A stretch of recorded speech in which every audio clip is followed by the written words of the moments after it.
அனைவருக்கும் வணக்கம். நான் உங்கள் டிஎஸ்பி ரியல் எஸ்டேட் திண்டுக்கல். நம்ம பார்க்குற இடம் ஒரு 3 ஏக்கர் தரிசு பூமி, செம்மண்காடு. இந்த இடம் பார்த்திங்கன்னா நம்ம வடமதுலேருந்து ஒரு 8 கிலோமீட்டர் தொலைவில் அமைஞ்சிருக்கு. 25 அடி பாதை, ஒரு 100 மீட்டருக்கு வன்பாதை, பட்டா பாதை. தரிசு நிலம் தான், நல்ல வாட்டர் சோர்ஸ் உள்ள ஏரியா தான். உங்களுக்கு பார்த்தா தெரியும், நல்லா பச்சை பசேன்னு இருக்குது மழை பெஞ்சு. நம்ம இடத்துக்கு அருகாமையில் வந்து பார்த்திங்கன்னா தோட்டங்கள், அங்கங்கே தோட்டம், வீடு தான் இருக்குது. ஒரு இடத்துலேருந்து ஒரு 1 கிலோமீட்டர் தள்ளி தான் ஊர், கிராமம் இருக்குது. செம்மண் சரளக்காடு.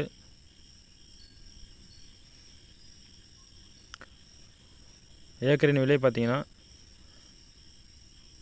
3 ஏக்கர் தரிசு நிலம், 90 சென்ட் பீமா. 3 ஏக்கர் தரிசு நிலத்துக்கு மொத்தத்துக்கு 40 லட்சம் சொல்கிறாங்க. இடம் பிடிச்சிருந்தால் குறைச்சி பேசிக்கலாம். பண்ணை தோட்டம், கோழி பண்ணை, மாட்டு பண்ணை அமைக்க நல்ல இடமா அமைஞ்சிருக்கு.